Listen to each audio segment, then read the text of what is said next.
Ang programang ito ay rated SPG. Striktong patnubay at gabay ng magulang ang kailangan. Maaaring may masiselang tema, lengguwahe, karahasan, sexual, horror o droga na hindi angkop sa mga bata. Naging successful ang kasal ni Dr. Carlos Benetes at ni Lynette. Dito na nga ay talagang pumunta na at imbitado si Dr. RJ Tanyag sa kanilang venue.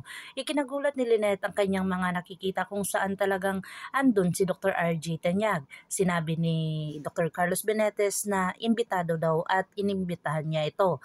Dito na nga nagkaroon ng kaguluhan kung saan gumawa itong si Moira ng isang kababalaghan. Sinabi niya dito kay Dr. Meneses na talagang magsisirkos siya o gagawa siya ng circus doon sa kasal ni Lynette kung saan ang dove na puti ay talagang pinalitan niya ng palaka. Dito na nga ay nagbayad siya ng isang tao para ito ay ilagay ang kanyang bitbit. Dito na nga nagkaroon ng kaguluhan na kung saan nabulaga ang lahat. Agad-agad naman itong pinuntahan ni Dr.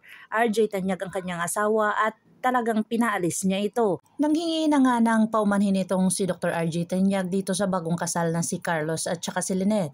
Dito na din sinabi ni Dr. Carlos na dapat pagbayaran ni Moira ang kanyang ginagawa sa pagpapahiya dito sa kasal niya.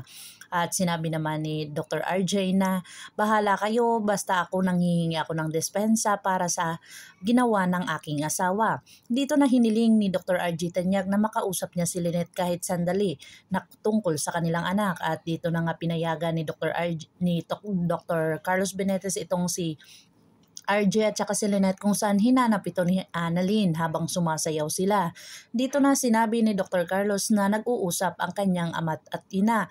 At itinanong naman ni Annalyn dito kay Harry kung talagang ano ang ugali ni Dr. Carlos Benetes na sana magkakasundo sila at malaman niya kung ano ang tunay na ugali nito at sana magiging close sila ulit.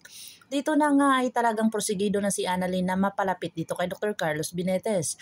Pero ito ngang si Lynette at saka si Dr. RJ ay pinag-usapan tungkol sa kanila, na kung saan sinabi na paano daw siya mag-move on na wala na nga siyang karir pero wala na din daw si Lynette sa buhay niya. Dito na talagang umepal itong si Michael at isang balimbing. Pumunta siya dito dahil lang daw sa hinahanap na daw ni Carlos Benetes itong si Lynette na kung saan hindi niya alam na pinayagan ito na makipag-usap itong dalawa. At pakialamero talaga itong si Michael na kung saan hindi niya alam kung saan siya dadapig. At galit na galit siya kay Dr. RJ Tanyag na kung saan talagang inagawan siya noon kaya ngayon ay kumakampi siya sa isa upang ito ay masaktan si Dr. RJ Tanyag. Nginid sa kalaman ni Michael na talagang napakasinungaling nitong Dr. Carlos Benetes. Hindi niya alam kung ano ang gagawin niya kung malalaman niyang ito ay ang kinakampihan niya ay isang sinungaling. Abangan natin ang mga susunod pa na episode na ito. Ang abot kamay na pangarap. If you like my story, please like, share, and subscribe para ma-update po kayo sa mga susunod pa. Yun lamang po at maraming salamat.